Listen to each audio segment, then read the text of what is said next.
नमस्कार, आप सभी का स्वागत डीडी न्यूज पर। आपके साथ मैं हूं मुकुल शर्मा। बताएंगे आपको आज की क्या सी बड़ी खबरें रहेंगी दिन भर, लेकिन सबसे पहले नजर डालते हैं हेडलाइंस पर। श्रीलंका के दौरे पर प्रधानमंत्री नरेंद्र मोदी, कोलंबो में हुआ भव्य स्वागत। आज श्रीलंका के राष्ट्रपति अनुराग कुमारा दिसानायके के साथ होगी द्विपक्षीय वार्ता।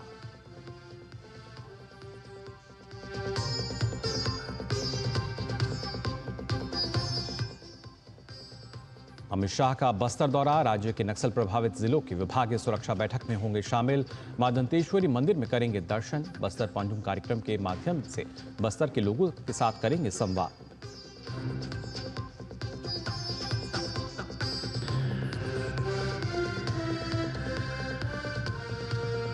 आज से दिल्ली में लागू होगी आयुष्मान भारत योजना। 10 अप्रैल तक 1 लाख लोगों को इस योजना में शामिल करने का लक्ष्य, गरीबों को प्राथमिकता।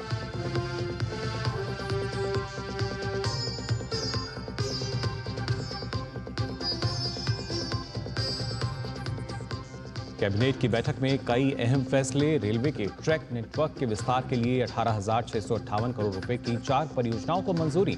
6,839 करोड़ की लागत से वाइब्रेंट विलेज प्रोग्राम के दूसरे चरण को भी हरी झंडी।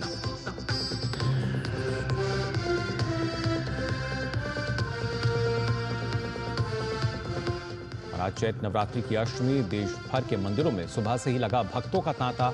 नवरात्रि की धूम के बीच रामनवमी की तैयारियां भी जारी।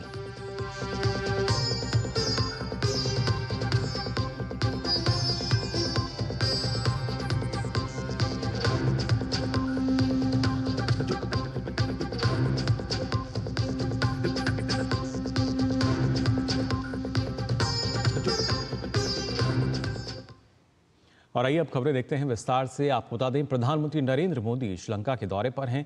प्रधानमंत्री आज श्रीलंका के राष्ट्रपति अनुराग कुमारा दिसानायके से मुलाकात करेंगे। इस दौरान दोनों देशों के बीच रणनीतिक सहयोग, आर्थिक विकास और सांस्कृतिक आदान प्रदान पर चर्चा होने की संभावना है। प्रधानमंत्री नरेंद्र मोदी अपनी श्रीलंका यात्रा के दौरान भारतीय शांति रक्षा सेना के सैनिकों की याद में बनाए गए स्मारक का दौरा भी करेंगे और भारतीय सैनिकों को श्रद्धांजलि अर्पित करेंगे। पीएम मोदी 2015 में भी यहां का दौरा कर चुके हैं। इससे पहले श्रीलंका के कोलंबो पहुंचने पर प्रधानमंत्री का भव्य स्वागत हुआ। पीएम के स्वागत के लिए श्रीलंका सरकार के 6 शीर्ष मंत्री पहुंचे।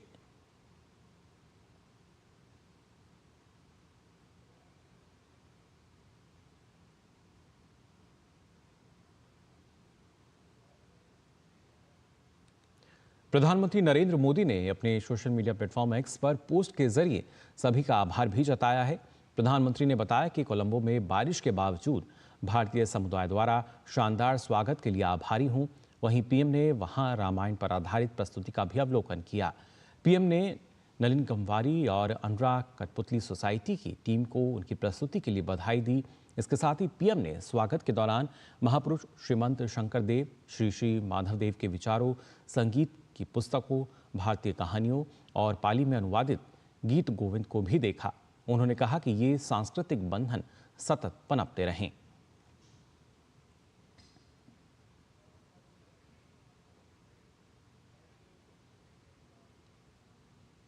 इससे पहले कल प्रधानमंत्री नरेंद्र मोदी ने बैंकॉक में आयोजित 6ठे बिम्स्टेक शिखर सम्मेलन में शिरकत की। इस दौरान पीएम मोदी ने बिम्स्टेक देशों के बीच सहयोग के विभिन्न पहलुओं को शामिल करते हुए 21 सूत्री कार्य योजना का प्रस्ताव रखा। उन्होंने बिम्स्टेक को सामूहिक रूप से सक्रिय करने और नेतृत्व की भूमिका में आने वाले युवाओं की भूमिका को रेखांकित करते हुए उम्मीद जताई कि सांस्कृतिक संबंध बिम्स्टेक देशों को और करीब लाएंगे। प्रधानमंत्री नरेंद्र मोदी ने बहुक्षेत्रीय तकनीकी और आर्थिक सहयोग के लिए बंगाल की खाड़ी पहल यानी बिम्स्टेक समूह को नई गति प्रदान करने के उद्देश्य से भारत के यूपीआई को इसके सदस्य देशों की भुगतान प्रणालियों से जोड़ने का प्रस्ताव रखा।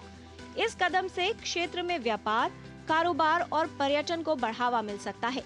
बैंकॉक में 6ठे बिम्स्टेक शिखर सम्मेलन को संबोधित करते हुए प्रधानमंत्री ने बिम्स्टेक चैम्बर ऑफ कॉमर्स की स्थापना करने, वार्षिक व्यापार शिखर सम्मेलन आयोजित करने और क्षेत्र के भीतर स्थानीय मुद्राओं में व्यापार को बढ़ावा देने की संभावनाओं पर विचार करने का भी प्रस्ताव रखा। Prime Minister, together with other leaders from the region, attended the 6th BIMSTEC summit. He called upon the leaders to look to contribute towards expanding the agenda and the capacity of BIMSTEC for the progress and prosperity of the people of the region. He announced a 21-point action plan to add new vibrancy and vigor to BIMSTEC. प्रधानमंत्री नरेंद्र मोदी ने 28 मार्च को आए विनाशकारी भूकंप में Myanmar और Thailand में हुई जान माल की हानि पर अपनी संवेदना व्यक्त की। उन्होंने आपदा के प्रबंधन के लिए भारत में बिम्स्टेक उत्कृष्टता केंद्र की स्थापना का भी प्रस्ताव रखा। The Prime Minister offered condolences at the loss of life and the damage caused by the recent earthquake in Myanmar. The two sides exchanged views on India's ongoing efforts under Operation Brahma to provide humanitarian aid, disaster relief, and medical assistance to Myanmar. Prime Minister conveyed to the Senior General that as the first responder, India stands with Myanmar in this hour of need and is ready to deploy more material assistance as might be needed. BIMSTEC शिखर सम्मेलन में बंगाल की खाड़ी क्षेत्र में समृद्धि, सुरक्षा और समावेशिता के लिए साझा प्रतिबद्धता को साकार करने के लिए बैंकॉक विजन 2030 को अपनाया। प्रधानमंत्री ने कहा कि बिम्स्टेक दक्षिण एशिया और दक्षिण पूर्व एशिया को जोड़ने वाले सेतु के रूप में काम करता है। ये क्षेत्रीय संपर्क, सहयोग और समृद्धि के नए रास्ते खोलने के लिए एक प्रभावी मंच के रूप में उभर रहा है। उन्होंने बिम्स्टेक समूह के दायरे और क्षमताओं को लगातार बढ़ाने की आवश्यकता पर जोर दिया। गृह मंत्रियों के तंत्र को संस्थागत बनाने का स्वागत किया और भारत में पहली बैठक आयोजित करने की पेशकश की। प्रधानमंत्री ने ये भी कहा कि ये मंच साइबर अपराध, साइबर सुरक्षा खतरों, आतंकवाद और नशीली दवाओं के साथ मानव तस्करी के खिलाफ लड़ाई में महत्वपूर्ण भूमिका निभा सकता है। इस संबंध में उन्होंने इस वर्ष इसकी पहली बैठक भारत में आयोजित करने का प्रस्ताव रखा। प्रधानमंत्री ने बिम्स्टेक चैम्बर ऑफ कॉमर्स की स्थापना और हर वर्ष बिम्स्टेक बिजनेस समिट आयोजित करने का प्रस्ताव रखा। पीएम मोदी ने कहा कि मुक्त, खुला, संरक्षित और सुरक्षित हिंद महासागर हमारी साझा प्राथमिकता है। उन्होंने कहा कि जिस समुद्री परिवहन समझौते पर हस्ताक्षर किए गए, ये व्यापारिक, नौवाहन और माल परिवहन में सहयोग को मजबूत करेगा और व्यापार को गति देगा। उन्होंने भारत में एक सतत समुद्री परिवहन केंद्र स्थापित करने का भी प्रस्ताव रखा। एकजुटता, समानता और सहयोग की भावना के साथ संपन्न हुआ छठा बिम्स्टेक सम्मेलन, जहां प्रधानमंत्री ने समावेशिता का एक बड़ा परिप्रेक्ष्य बिम्स्टेक देशों के सामने रखा। और ये बिम्स्टेक जो देश हैं जिन्होंने बैंकॉक विजन 2030 को अपनाया, ये आने वाले समय में सामरिक, आर्थिक, रणनीतिक, युगांतकारी और क्रांतिकारी अध्याय लिखने के लिए तैयार हैं। कैमरा पर्सन सेंट्रल के साथ Anchal Gulati Gumber, Bangkok, Thailand, DD news के लिए। प्रधानमंत्री नरेंद्र मोदी ने बैंकॉक में बिम्स्टेक शिखर सम्मेलन को संबोधित करने के साथ साथ कई देशों के नेताओं के साथ मुलाकातें भी की। म्यांमार, बांग्लादेश, नेपाल और भूटान के नेताओं के साथ बैठकें रचनात्मक रहीं। थाईलैंड की राजधानी बैंकॉक में बिम्स्टेक शिखर सम्मेलन से इतर प्रधानमंत्री नरेंद्र मोदी की कई देशों के नेताओं के साथ बैठकें भी हुईं। म्यांमार के प्रधानमंत्री और स्टेट एडमिनिस्ट्रेशन काउंसिल के अध्यक्ष सीनियर जनरल मिन आंग हलिंग से मुलाकात में पीएम ने हाल में म्यांमार में आए भूकंप से हुई जानमाल की तबाही पर संवेदना व्यक्त की। म्यांमार के नेता ने ऑपरेशन ब्रह्मा के तहत भारत से मिल रही सहायता पर आभार जताया। कनेक्टिविटी, क्षमता निर्माण और बुनियादी ढांचा विकास के साथ साथ पीएम ने लोकतंत्र की जल्द बहाली का मुद्दा भी उठाया। Prime Minister also underlined the importance of early restoration of the democratic process in Myanmar, including through credible and inclusive elections. Bangladesh की अंतरिम सरकार के मुख्य सलाहकार मोहम्मद यूनुस ने भी प्रधानमंत्री से मुलाकात की। पीएम ने लोकतांत्रिक, स्थिर, शांतिपूर्ण, प्रगतिशील और समावेशी बांग्लादेश के लिए भारत का समर्थन दोहराया। प्रधानमंत्री ने माहौल को खराब करने वाली बयानबाजी से बचने का आग्रह किया। सीमा सुरक्षा और स्थिरता के लिए पीएम ने सीमा पर कानून के सख्ती से पालन और अवैध सीमा पार करने की रोकथाम पर जोर दिया। Prime Minister also underlined India's concerns related to the safety and security of minorities in Bangladesh, including Hindus, and expressed his expectation that the government of Bangladesh would ensure their security. Nepal के प्रधानमंत्री KP Sharma Oli और प्रधानमंत्री मोदी की मुलाकात में दोनों नेताओं ने भौतिक एवं डिजिटल संपर्क बढ़ाने, लोगों के बीच संपर्क तथा ऊर्जा के क्षेत्र में हुई प्रगति पर संतोष व्यक्त किया। साथ ही बहुआयामी साझेदारी को और अधिक गहरा बनाने की दिशा में काम जारी रखने पर सहमति बनी। प्रधानमंत्री ने भूटान के अपने समकक्ष शेरिंग टोब्गे से भी बातचीत की। दोनों देश विभिन्न क्षेत्रों में मिलकर काम कर रहे हैं। विभिन्न देशों के नेताओं के साथ पीएम की ये मुलाकातें द्विपक्षीय सहयोग बढ़ाने की दिशा में महत्वपूर्ण मानी जा रही हैं। Bureau report, DD news. प्रधानमंत्री नरेंद्र मोदी अपनी विदेश यात्राओं में भगवान बुद्ध से जुड़े स्थलों का दौरा करते रहे हैं। इतना ही नहीं, भगवान बुद्ध के संदेश और शिक्षाओं का उल्लेख भी पीएम के संबोधनों में अक्सर होता है। दरअसल भगवान बुद्ध की धरती भारत आज दुनिया को शांति, ज्ञान और सद्भाव का मार्ग दिखा रहा है। अपदीपो भव, यानी अपना प्रकाश स्वयं बनो। यही भगवान बुद्ध का वो विस्तार है जो पूरी मानवता को एक सूत्र में जोड़ता है। बौद्ध धर्म की जन्मस्थली भारत लंबे समय से दुनिया भर में करोड़ों लोगों के लिए आध्यात्मिक प्रकाश स्तंभ रहा है। प्रधानमंत्री नरेंद्र मोदी के नेतृत्व में बौद्ध धर्म ने भारत की विदेश नीति में केंद्रीय स्थान बनाया है। सांस्कृतिक कूटनीति को बढ़ावा, अंतर्राष्ट्रीय संबंधों को मजबूत करना और वैश्विक सद्भाव को आगे बढ़ाना इसी का हिस्सा रहा है। पीएम थाईलैंड यात्रा के दौरान ऐतिहासिक वाट फो मंदिर गए। मंदिर लेटे हुए भगवान बुद्ध की प्रतिमा के लिए विश्व भर में मशहूर है। इसी क्रम में पीएम श्रीलंका यात्रा के दौरान अनुराधापुर में महाबोधि मंदिर भी जाएंगे। ये यात्राएं भारत की ग्लोबल आउटरीच के केंद्र में बौद्ध धर्म को रखने की प्रतिबद्धता का प्रमाण है। ये अपने आप में बड़े दृष्टिकोण का हिस्सा है। बीते कुछ वर्षों में प्रधानमंत्री के दौरों में इसकी झलक मिलती रही है। 2024 में भारत आसियान शिखर सम्मेलन में प्रधानमंत्री ने लाओस को पीतल की एक दुर्लभ बुद्ध प्रतिमा भेंट की। ये तोहफा साझा आध्यात्मिक विरासत का सुंदर प्रतीक रहा। उसी वर्ष भारत ने भगवान बुद्ध और उनके शिष्यों के पवित्र अवशेष थाईलैंड भेजे, जहां हजारों श्रद्धालु उनके दर्शन करके नमन कर पाए। 2023 में पीएम मोदी और तत्कालीन जापानी प्रधानमंत्री फूमियो किशिदा ने दिल्ली में बाल बोधि वृक्ष के दर्शन किए। इससे दोनों देशों के गहरे बौद्ध संपर्कों को और मजबूती मिली। इतना ही नहीं, भारत ने पहली बार वैश्विक बुद्ध शिखर सम्मेलन की मेजबानी की। बौद्ध शिक्षाओं के माध्यम से समकालीन चुनौतियों पर चर्चा के लिए ये बड़ा मंच सिद्ध हुआ। 2022 में प्रधानमंत्री मोदी ने बुद्ध पूर्णिमा पर लुम्बिनी, नेपाल का दौरा किया।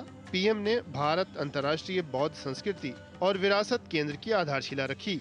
उसी वर्ष भारत ने सांस्कृतिक और आध्यात्मिक संबंधों को मजबूत करते हुए कपिलवस्तु के पवित्र अवशेष मंगोलिया भेजे। 2019 में पीएम मोदी ने मंगोलिया में भगवान बुद्ध की भव्य प्रतिमा का अनावरण किया। 2018 में प्रधानमंत्री ने सिंगापुर में भगवान बुद्ध के पवित्र दंत अवशेष वाले मंदिर के दर्शन किए। 2017 में प्रधानमंत्री ने श्रीलंका में अंतर्राष्ट्रीय वेसाक दिवस समारोह में भाग लिया। प्रधानमंत्री ने वियतनाम, चीन और जापान की यात्राएं की। ऐसी हर यात्रा ने बौद्ध धर्म के वैश्विक केंद्र के रूप में भारत की भूमिका को रेखांकित किया। देश में भी बौद्ध विरासत के संवर्धन के लिए मोदी सरकार ने बड़े प्रयास किए हैं। प्रमुख बौद्ध तीर्थों को जोड़ने वाला बुद्धिस्ट सर्किट भी ऐसी ही पहल है। वहीं महापरिनिर्वाण एक्सप्रेस श्रद्धालुओं को भारत और नेपाल में आध्यात्मिक यात्रा का शानदार अनुभव प्रदान करती है। भारत सरकार ने कुशीनगर अंतर्राष्ट्रीय हवाई अड्डे से पवित्र बौद्ध स्थलों तक बेहतर पहुंच सुनिश्चित की है। नालंदा विश्वविद्यालय के पुनरुद्धार ने भारत को बौद्ध शिक्षा के वैश्विक केंद्र के रूप में पुनः स्थापित किया है। पाली को शास्त्रीय भाषा का दर्जा भी प्रधानमंत्री का इस दिशा में एक बड़ा कदम रहा। भगवान बुद्ध के ज्ञान को भावी पीढ़ियों के लिए जीवित रखने की दिशा में ये महत्वपूर्ण कदम है। ये सभी प्रयास, ये सभी कदम पीएम की इस प्रतिबद्धता को दर्शाते हैं कि बुद्ध की धरती भारत विश्व को शांति, ज्ञान और सद्भाव का मार्ग दिखाता रहेगा। Bureau report, DD news. और आइए खबरों में आगे बढ़ते हैं। केंद्रीय गृह मंत्री अमित शाह आज छत्तीसगढ़ के दौरे पर रहेंगे। अमित शाह रायपुर में नक्सल प्रभावित जिलों की विभागीय सुरक्षा को लेकर समीक्षा बैठक करेंगे। साथ ही अमित शाह बस्तर के दंतेवाड़ा में स्थित मां दंतेश्वरी मंदिर में पूजा अर्चना भी करेंगे। इसके साथ ही गृह मंत्री बस्तर पंजुम 2025 कार्यक्रम में शामिल होंगे और बस्तर के लोगों से संवाद करेंगे। जनजातीय कला एवं संस्कृति के धरोहर को पुनर्जीवित कर इसे देश और विदेश में अमिट पहचान दिलाने के लिए बस्तर पंजुम 2025 का आयोजन किया गया है। छत्तीसगढ़ के उप मुख्यमंत्री विजय शर्मा ने बताया कि अमित शाह का सरपंचों, जनपद सदस्यों, जिला पंचायत सदस्यों से भोजन पर मिलने का भी कार्यक्रम है। केंद्र सरकार की आयुष्मान भारत योजना आज से दिल्ली में लागू हो जाएगी। आयुष्मान भारत प्रधानमंत्री जन आरोग्य योजना को दिल्ली में लागू करने के लिए केंद्र और दिल्ली सरकार के बीच समझौता होगा।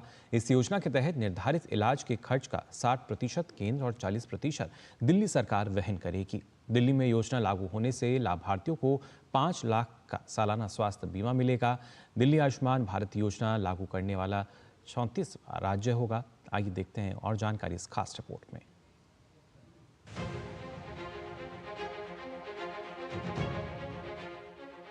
अप्रैल का महीना दिल्ली वालों के लिए ढेरों खुशियां लाने वाला है।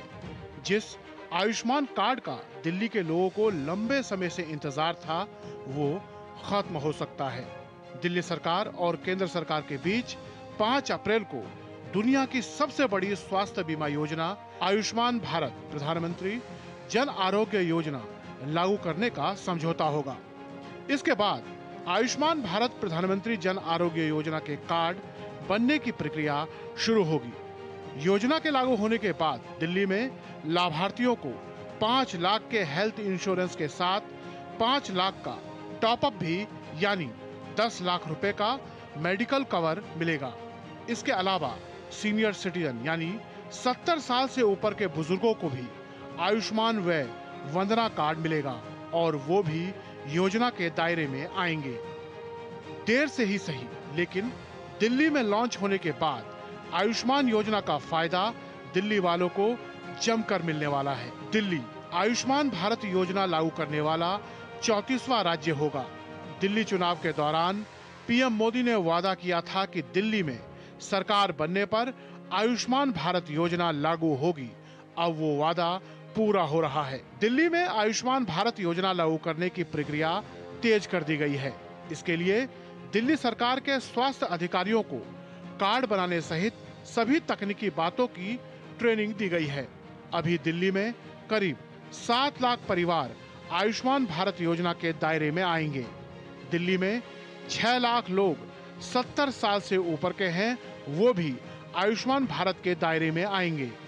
दिल्ली सरकार आयुष्मान भारत योजना के लाभार्थियों की लिस्ट को भी अपडेट कर रही है। दिल्ली में अभी 67 अस्पताल आयुष्मान भारत के लाभार्थियों का इलाज करते हैं। आने वाले दिनों में इसकी संख्या बढ़ सकती है। आयुष्मान भारत योजना में 1949 हेल्थ पैकेज हैं, जिनमें 27 अलग अलग विशेष पैकेज भी शामिल हैं। पूरे देश की बात करें तो आयुष्मान योजना से देश के 30,000 से ज्यादा अस्पताल जुड़े हुए हैं। आयुष्मान भारत योजना के तहत अब तक देश भर में 37 करोड़ से ज्यादा लाभार्थियों का कार्ड बन गया है। करीब 8 करोड़ लाभार्थियों ने इलाज से फायदा उठाया है और गरीब लोगों की 1 लाख करोड़ रुपए से ज्यादा की बचत हुई है। खास बात यह है कि पोर्टेबिलिटी के कारण देश के दूसरे राज्य के लाभार्थी भी आयुष्मान कार्ड से दिल्ली में इलाज करा सकेंगे। आयुष्मान भारत योजना दुनिया की सबसे बड़ी स्वास्थ्य बीमा योजना है, जो गरीबों को गरीबी से उबारने में अहम भूमिका निभा रही है। ये योजना विकसित भारत के सपने को साकार करने में अहम भूमिका निभा रही है। दिल्ली से डीडी न्यूज के लिए नितेंद्र सिंह की रिपोर्ट। तो गरीब और वंचितों को सरकार की तरफ से लगातार प्राथमिकता दी जा रही है और इसी कड़ी में प्रधानमंत्री मुद्रा योजना की अगर बात की जाए, इसके जरिए छोटे व्यवसाय और पहली पीढ़ी के उद्यमियों के लिए एक वरदान की तरह ही लगातार काम कर रही है। इस योजना ने ऋण प्रदान करके गैर कॉरपोरेट, गैर कृषि लघु और सूक्ष्म उद्यमों को सशक्त बनाने में महत्वपूर्ण भूमिका निभाई है। केरल के गोपी कृष्णन ने इस योजना का लाभ उठाकर इलेक्ट्रिकल इंजीनियरिंग व्यवसाय की शुरुआत की।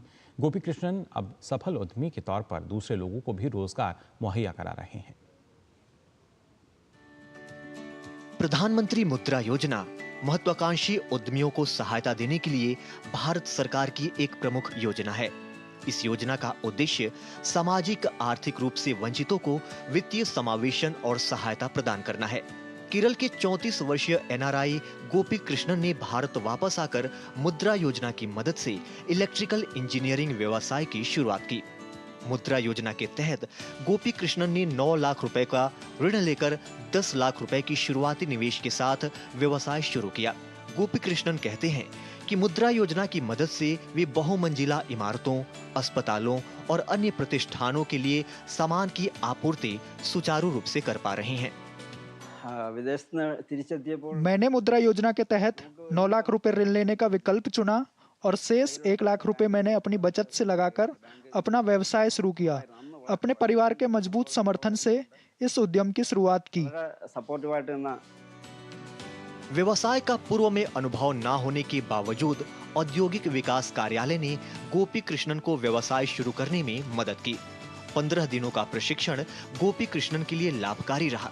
इसके बाद बैंक प्रतिनिधियों ने गोपी कृष्णन के आत्मविश्वास को देखते हुए ऋण स्वीकृत किया। गोपी कृष्णन का मानना है कि लोगों को मुद्रा योजना का लाभ उठाना चाहिए। वहीं वे कहते हैं कि कोई भी व्यक्ति उस क्षेत्र में व्यवसाय या उद्योग शुरू कर सकता है जिससे वो परिचित है। गोपी कृष्णन ने कर्मचारियों की प्रशिक्षण पर भी जोर दिया। मुद्रा लोन आम आदमी को मुद्रा ऋण का लाभ उठाना चाहिए और इसका उचित उपयोग करना चाहिए। आजीविका के लिए कहीं और जाने की आवश्यकता नहीं है। कोई भी व्यक्ति उस क्षेत्र में व्यवसाय या उद्योग शुरू कर सकता है जिससे वह परिचित है। मुद्रा योजना भारत में एक मजबूत उद्यमशीलता इकोसिस्टम को पोषित करने के लिए केंद्र सरकार की प्रतिबद्धता को और मजबूत करती है। मुद्रा योजना ने लाखों लोगों को सपनों और आकांक्षाओं के साथ साथ आत्मसम्मान और स्वतंत्रता की भावना भी दी है। Bureau report, DD news. और बात नवरात्रि की। भारतीय संस्कृति में नवरात्र एक प्रमुख पर्व है। नवरात्र में 9 दिनों तक श्रद्धालु देवी की विविध शक्ति रूपों की उपासना और पूजा करते हैं, जिससे जीवन में शांति और सकारात्मकता आती है। साथ ही 9 दिनों तक देवी की भक्ति से आंतरिक शक्ति को मजबूत करने में भी सहायता मिलती है। आज नवरात्र का 8वां दिन है। भारतीय संस्कृति में नवरात्र के 8वें दिन का क्या महत्व है, आइए जानते हैं इस रिपोर्ट में।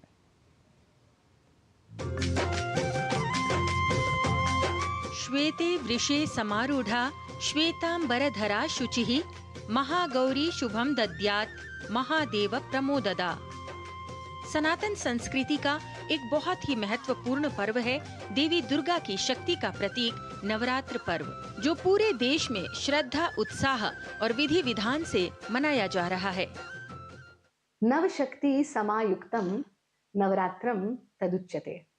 नवरात्र की जो 9 दिवसीय अवधि है वो साधना के, आराधना के और मुख्य रूप से शक्ति साधना की अवधि है। दुर्गा पुराण में देवी दुर्गा को सर्वोच्च शक्ति माना गया है।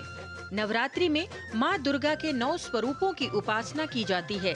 नवरात्रि का 8वां दिन अत्यंत विशेष होता है, जो महाअष्टमी या अष्टमी के नाम से जाना जाता है। माँ दुर्गा की 8वीं शक्ति का नाम महागौरी है। इसलिए नवरात्रि के 8वें दिन माँ दुर्गा के 8वें स्वरूप यानी महागौरी की पूजा की जाती है। महागौरी की 4 भुजाएं हैं। इनका वाहन वृषभ है।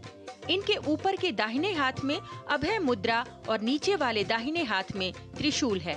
महागौरी माता भगवान शिव की अर्धांगिनी है। शिव और शक्ति का मिलन ही संपूर्णता है।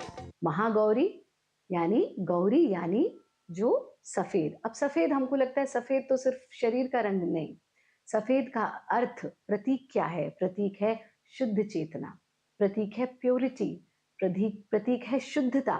तो क्या कहा गया कि गोरा कौन होता है? आत्म गौरी होती है। सिर्फ आत्मा को ही गोरा कहा गया है।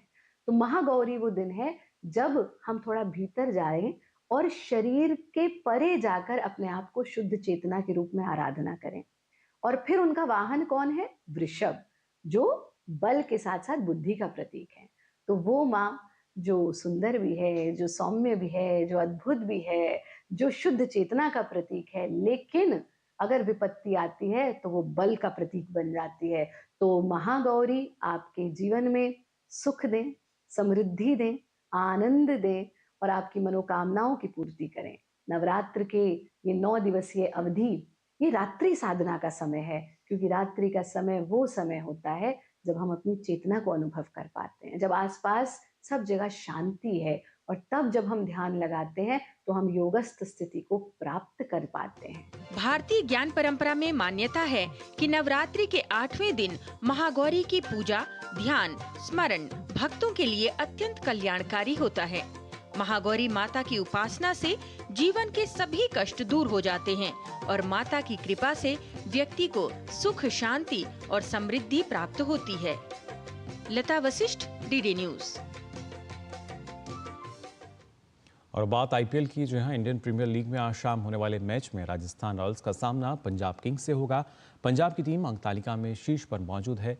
पंजाब ने 2 में से 2 मैच जीते हैं और टीम का रन रेट भी अच्छा है। वहीं राजस्थान की टीम 3 में से 2 मैच हारकर अंक तालिका में 9वें स्थान पर मौजूद है। तो फिलहाल के लिए इस बुलेटिन में बस इतना ही, लेकिन देश और दुनिया की तमाम खबरों के लिए आप देखते रहिए डीडी न्यूज। मुझे दीजिए अनुमति। नमस्कार।